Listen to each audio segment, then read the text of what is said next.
வணக்கம். சிவன் மாந்திரிகம். இந்த மாந்திரிக சேனலில் சத்துருக்களை அழிக்கும் அஞ்சன மை செய்யும் ரகசியம். சர்வ சத்துருக்களை அழிக்கும் மாந்திரீக ரகசியமும் இதுதான். சத்ரு என்பது வாழ்நாள் முழுக்க ஒருவருக்கு தொல்லைகளையும் கஷ்டங்களையும் அழிச்சா போதும் என்ற மனநிலையில் வாழ்பவர்கள்தான் சத்ரு. சத்ரு சம்மார ஓமங்களும் இருக்கலாம், மாந்திரிகமும் இருக்கலாம். ஆனால் இந்த மையாகப்பட்டது, அஞ்சன மையாகப்பட்டது சற்று மாறுபட்டது, வேறுபட்டது. இதை செய்து இந்த அஞ்சன மையை தயார் செய்து வைத்து கொண்டால் எந்நாளும் உங்களுடைய வாழ்க்கையில் சத்துருக்கள் என்பவர்கள் உங்களுக்கு பாதகத்தை செய்ய மாட்டார்கள். முக்கியமாக சொல்லக்கூடிய ஒரு விஷயம் என்னன்னு கேட்டிங்கன்னாக்கா, சத்துருக்களை அழிக்கணும்னு நினைக்கிறதும் சத்துருக்களை அடக்கணும்னு நினைக்கிறதும் சத்துருக்கள் இல்லாமலே வாழணும்னு நினைக்கிற 3 வகையான மனுஷங்க இருப்பாங்க. இதை கேட்குற நீங்கள் எந்த நிலையில் இருக்கிறீங்கன்றது எனக்கு தெரியாது. இருந்தாலும் மாந்திரிகத்தில் சத்ருன்னா யார்? எதிரி. எதிரியை கூட மன்னிச்சு விடலாம், துரோகியை மன்னிக்கக்கூடாது. எதிரி என்பவன் நமக்கு எதிராக இருந்து பல வகையிலும் தொல்லைகளை கொடுப்பவர்கள். துரோகி என்றவன் கூடவே இருந்து குழி பறிக்கிறவன். குழின்னா கீழே விடுற மாதிரி இல்லை, அந்த குழியில் தள்ளி புதைக்கிற மாதிரி கூட இருக்கலாம் ஒரு சில மனிதர்களுக்கு. அப்படிப்பட்ட சத்துருக்களை இல்லாமல் செய்கிறது, இல்லை அவங்க உங்களுக்கு தொல்லை கொடுக்காத அளவுக்கு நீங்கள் வாழறது, இல்லை அவங்க உங்களை விட்டு விலகுவதற்குண்டான வழிகளை செய்வது தான் இந்த மாந்திரிக மை. அஞ்சன மை செய்யணும்னு கேட்டிங்கன்னாக்கா, அஷ்ட கர்மத்தில் இருப்பதோ 8 வகையான மாந்திரீகம். 8 வகையான மை தானே இருக்கணும், அதை விட அதிகமாகவே இருக்குது. ஒரு வசியத்தை நாம் சொல்கிறோம். வெறும் வசியன்றது கேட்டிங்கன்னாக்கா, ஆண் பெண் வசியமாக மட்டும் இருக்கிறதில்ல. தொழில் வசியம், ஜன வசியம், ராஜ வசியம், சர்வ வசியம், விலங்கு வசியம், சர்ப வசியம், ஜல வசியம், இப்படியெல்லாம் பல வழியில் பல வகையில் வசியங்கள் இருக்குது. ஒரு மனிதனுக்கு சத்ரு என்பது எதிரி, துரோகி, உங்களை ஏமாத்துறவங்க, உங்களை ஏமாற்றிக்கிட்டு இருக்கிறவங்க, இல்லை நீங்கள் அழிய காரணமாக இருக்கிறவங்க, குடும்ப நாசமாக காரணமாக இருக்கிறவங்க, தொழிலை கெடுக்கிறவங்க, குடும்பத்தை கெடுக்கிறவங்க, வாழ்க்கையை கெடுக்கிறவங்க, ஏமாற்றங்களை தர்றவங்க, எதிரிகளாக இருக்கிறவங்க, உங்களை அழிக்கிறதுக்காக தினமும் அவங்க முயற்சி செய்துக்கிட்டு இருக்கிறவங்க, இப்படியெல்லாம் இருக்குது. இந்த நிலையில் ஒரு சத்ருக்களை அழிக்கிற மையன்றது மிகவும் அவசியமாக இருக்கும். இந்த மையை எப்படி செய்யணும்? இந்த மை இருந்தால் இதுக்கு தகுந்த மாந்திரிகத்தை செய்து அந்த மாந்திரிகத்தில் எழுதப்படுகின்ற பீஜ எழுத்துக்கள், அச்சாரங்கள், இதன் மூலியமாக எழுதுகிற தகடு, அதில் எழுதக்கூடிய நாள், இந்த அஞ்சன மையம் அதனுடன் இணைந்து அவங்க சத்துருக்களை அடக்கிறதா இருந்தாக்கா, அந்த எந்திரத்தை தாயத்தை கழுத்து, வலது கை, இடுப்பு, இந்த இடங்களில் அதை நீங்கள் கட்டிக்கலாம். இல்லை சத்துருக்கள் உங்களுக்கு பெரிய அளவில் பாதகத்தை தர்றாங்கன்னாக்கா, இதெல்லாம் இடுப்பில் கட்டிக்க முடியாது, கையில் கட்டிக்க முடியாது, கழுத்தில் போட்டுக்க முடியாதுன்னா உங்களுக்கு உங்களுடைய மணி பர்ஸாக இருக்கலாம், இல்லை பாக்கெட்டில் கூட வச்சுக்கிட்டு போகலாம், வீட்டில் கூட வைக்கலாம். ஒரு வீட்டுக்கு சத்ரு பந்தனமும் செய்கிறது இருக்குது. அதுபோல் இந்த சத்ருக்களை அழிக்கக்கூடிய சக்தி படைத்த, அடக்கக்கூடிய சக்தி படைத்த இந்த அஞ்சனமையை எப்படி செய்கிறதுன்றதை சொல்கிறேன், பொறுமையாக கேட்டுக்குங்க. முதலில் மூலிகையை கையில் எடுக்கணும். அது என்ன மூலிகை, அந்த மூலிகை ஆகப்பட்டது எப்படி எடுக்கணும்?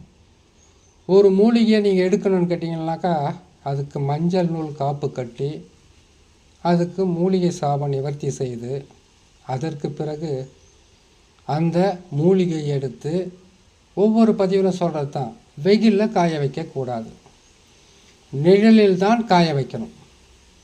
அது ஒன்று மாந்திரிகத்தை நீங்கள் செய்யணும்னு முயற்சி செய்கிறீங்க, செய்து வெற்றி பெறணும்னு நீங்கள் முயற்சி செய்கிறீங்க, முயற்சி செய்துக்கிட்டு இருக்கீங்கன்னாக்கா தடை இருக்கா அப்படின்னா பெரிய அளவில் வெற்றி கிடைக்க போகுதுன்னு அர்த்தம். தடங்கள் இருக்கா, நீங்கள் சரியாக போராடலைன்னு அர்த்தம். கடுமையான கஷ்டங்கள் இருக்கா அப்படின்னா கஷ்டத்துக்கு பிறகு நஷ்டத்துக்கு பிறகு நன்மைகள் நடக்க போகிறதுன்றதை புரிஞ்சுக்குங்க. சரியான முறையில் முயற்சி செய்யணும் என்கின்ற வைராக்கியத்துடன் கடுமையாக போராடினால் கஷ்டப்பட்டால் வெற்றி நிச்சயமாக கிடைக்கும். சொல்லக்கூடிய மூலிகைகளுக்கு மஞ்சள் நூல் காப்பு கட்டி, மூலிகை சாப நிவர்த்தி, எந்திர சாப நிவர்த்தி, மந்திர சாப நிவர்த்தி, மாந்திரீக உயிரூட்ட மந்திரம், பல வகையான தெய்வ தேவதைகளை சித்தி செய்யக்கூடிய மந்திரம், உடல் கட்டு மந்திரம், திசை கட்டு மந்திரம், எல்லை கட்டு மந்திரம், இது எல்லாமே தெரியணும். இதை தெரிஞ்சிட்டாக்கா அஷ்ட கர்மன்றது எத்தனை வகையில் இருக்குது. காளி மாந்திரிகம் இருக்குது, துர்கை மாந்திரிகம் இருக்குது, அங்காளம்மன் மாந்திரிகம் இருக்குது, மலையாள மாந்திரிகம் இருக்குது, சோட்டானிக்கர பகவதி மாந்திரிகம் இருக்குது. அவங்கவுங்களுக்கு ஒரு தெய்வமோ அதுக்கெல்லாம் ஒரு மாந்திரிகம் இருக்குது. ஆனால் அந்த 8 அஷ்டகர்மம் தான். இதை விட நமச்சிவாயம் என்கின்ற இந்த 5 எழுத்து மந்திரத்தில் மாரண வரையில் இருப்பதை யாரும் தெரிஞ்சிக்க மாட்டாங்க, அவ்வளோ சீக்கிரத்தில் தெரிஞ்சிக்க முடியாது. இதையெல்லாம் தெரிஞ்சு அதுக்கு உண்டான பீஜம், பீஜ கோஷம், அச்சாரம், அது எந்த நாளில் செய்யணும், எப்படியெல்லாம் செய்யணுன்ற விதி பிரகாரம் செய்து வந்தால் உங்களாலேயும் வெல்ல முடியும். இதுக்கு கடவுள் செய்யாததை கூட காலமும் நேரமும் செய்யும். காலம் உங்கள் பக்கம் இருந்தால் நீங்கள் வெற்றி பெறுவீங்க. இதே காலம் உங்களுக்கு கெடுதலை செய்யக்கூடிய நேரத்தில் இருந்தால் உண்மையாகவும் நன்மையை செய்தாலும் வெற்றி பெறுவது கடினமாக இருக்கும். அந்த காலகட்டங்களில் இந்த எந்திரங்கள் உங்களுக்கு பயனுள்ளதாக இருக்கும். சரி, ரொம்ப நேரம் பேசிட்டோம். இப்போது எந்தெந்த மூலிகை எடுக்கணும்னு சொல்கிறேன். முதலில் சத்துருக்களை அழிக்கக்கூடிய மூலிகையாக சிறிய நங்கை, பெரிய நங்கை, அது காப்பு கட்டி ஆணி வேர் அறுபடாமல் எடுத்துக்கணும். இது செடி தானே, மரமாக இருந்தால் தான் கஷ்டம். அடுத்தது முடக்கொற்றான், அந்த வேர் ஆணி வேர் அறுபடாமல் எடுத்துக்கணும். பேய்த்தும்பை, அதையும் எடுத்துக்கணும். குடி ஒட்டி பூண்டு, அதையும் ஆணி வேர் நல்லா புரிஞ்சுக்கங்க. பேய்த்தும்பை அது எப்படி எடுக்கணும்னு கேட்டிங்கன்னாக்கா, பேய்த்தும்பன்றது இரத்த சிவப்பான பூக்களும் நல்லா ஒரு 3 அடிக்கு மேலே வரும். அந்த செடி வீதி ஓரமாக, அதாவது கேட்டிங்கன்னா பஸ் ரோடு ஓரமாக கூட இருக்கும். அந்த செடியில் பார்த்திங்கனாக்கா தும்பச்செடி மாதிரி பெருசு பெருசாக இருக்கும். அந்த சந்துங்களில் பார்த்திங்கன்னா, அந்த பூ வர சந்துங்களில் பார்த்திங்கன்னா குலைவி கூடு கட்டியிருக்கும். அதை ஒரு பிளாஸ்டிக் கவரை உங்ககிட்ட துணியோடு கொண்டு அப்படியே எரித்து தான் ஆக்கணும். அதில் இருக்கிற குலைவெல்லாம் இருக்கும். அப்போ கூட அது உள்ளனா அதை எரித்தா ரொம்ப மிகப்பெரிய ஒரு கெடுப்பலங்களை தரும். அதை எடுத்துக்கோங்க. குடி ஒட்டி பூண்டு, அந்த குடி ஒட்டி பூண்டு செடியவே ஆணி வேறு அறுபடாமல் எடுத்துக்கணும். அதையும் எடுத்து இதோடு சேர்ந்து நாகமல்லி மலரை எடுத்துக்கலாம், அதனுடைய வேரும் எடுத்துக்கலாம். காப்பு கட்டி எடுத்துக்கங்க. அது ஆணி வேறு அறுபடாமல் பிடுங்க முடியாது, ஏன்னா நாகமல்லின்றது பெரிய மரமாக இருக்கும். இதோடு சேர்ந்து வேப்ப மரத்து புல்லுருவி, எட்டி மரத்து புல்லுருவி இதையும் எடுத்து இதையெல்லாம் நல்லா நிழலில் காய வச்சு அதுக்கு கற்பூரமும் தர்ப புல்லும் போட்டு எரித்து சாம்பலாக்கி வச்சுக்கோங்க. அஞ்சனக்கல்லை வாங்கிட்டு வந்து குல்பத்தில் போட்டு அரைச்சிக்குங்க. அதுக்கப்புறம் அஞ்சனாதேவி மந்திரம் தெரியுமா? வாழ்வு புத்திரனின் அன்னை அஞ்சனாதேவி, அவங்களுடைய மந்திரத்தை மனப்பாடமாக தெரிஞ்சு வச்சுக்கணும். சின்னதாக ஒரு 4 வரியில் சொல்கிறேன், அரைக்கும் போது நீங்கள் அதை பயன்படுத்திக்க. ஓம் நமோ நாராயணி, ஓம் நமோ பகவதி, ஓம் நமோ அஞ்சனாதேவியின் தாய், அஞ்சனாதேவியே மாமாவசம் குரு குரு சுவாக. அஞ்சனாதேவி என்பவங்களை மனசார வணங்கிக்கிட்டு இந்த மந்திரத்தை சொல்லி நீங்கள் அதை அரைக்க ஆரம்பிக்கலாம். இது உங்களுக்கு எளிமையான முறையில் சொல்லப்பட்ட மந்திரம்தான். அஞ்சனாதேவின்னு தனியாக மந்திரமே இருக்குது. இதையெல்லாம் முழுசாக கற்றுக்கிட்டு நீங்கள் செய்து முடிக்கிறது ரொம்ப நல்லதாக இருக்கும். இதை செய்யுங்க, உங்களுக்கு நல்ல பலனை தரும். இதை அரைச்சி பயன்படுத்தி நீங்கள் என்ன செய்கிறீங்கன்னு கேட்டிங்கனாக்கா, அது எங்கே பதப்படுத்தணும்னு கேட்டாக்கா, எட்டி மரத்து அதில் தொலை போட்டு வைக்கலாம். புளிய மரத்தில் அதில் தொலை போட வேண்டிய அவசியமே இல்லை. ஏற்கனவே எங்கே இருக்கிற மரத்தில் பார்த்தாலும் தொலை இருக்கும், அதில் வைக்கலாம். இல்லை யாராவது வீடு கட்டி அந்த வீட்டுக்குள்ளே யாரும் இல்லாமல் இடிஞ்சு குட்டிச்சவராக இருந்தால் அதில் வைக்கலாம். ஒருத்தர் வீட்டில் வைக்கிறது பாவம் தவறு தான், எதுக்கு அதில் வைக்கிறீங்க? அதில் வைக்காதீங்க.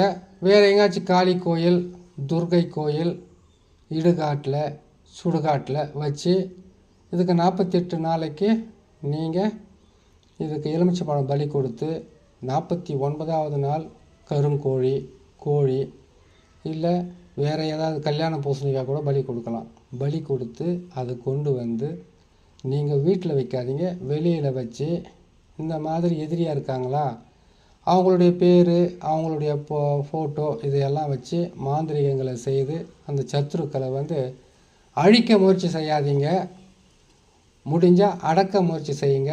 இல்லை அவங்க வீட்டை விட்டு வெளியில் போகிற மாதிரி செய்யுங்க. இந்த மையாகப்பட்டது உங்களுக்கு தினமும் உங்கள் வாழ்க்கையில் துன்பங்களை கொடுக்குறவங்களோ, கஷ்டங்களை கொடுக்குறவங்களோ, பல வகையான இன்னல்களை கொடுக்குறவங்களோ, அவமானப்படுத்துகிறவங்களோ, உங்களை அழிக்கணும்னு நினைக்கிறவங்கள இது கட்டாயமாக அழிக்கும். அது மட்டும் இல்லை, இந்த மையை நீங்கள் வேப்பெண்ணையோ இல்லை எட்டி தைலமோ போட்டு சேர்த்து அரைச்சி இல்லை கலந்து நீண்ட நாளாக வீடை காலி பண்ண மாட்டேன், உங்கள் வீட்டில் தொல்லை கொடுப்பேன், கஷ்டம் கொடுக்குறவங்க எல்லாருமே அந்த வீட்டை விட்டு விரட்டி அடிக்கிறதும், துஷ்ட ஆத்மாக்களை மாரணம் செய்கிறதும், கொடியவங்களை அழிக்கிறதும், கெட்டவர்களை ஒழிக்கிறதும், உங்களுக்கு உயிர் பயத்தை காட்டினவங்கள நிலை குலைய செய்வதும், இது எல்லாமே இந்த சத்துருக்களை அழிக்கிற மை மாந்திரீகத்தில் செய்து வெற்றி பெறலான்னு சொல்கிறேன். இதை நீங்கள் செய்து பாருங்கள், நல்ல பலன்களை கொடுக்கும். இன்னொரு நல்ல பதிவுகளோடு நான் சந்திக்கிறேன்.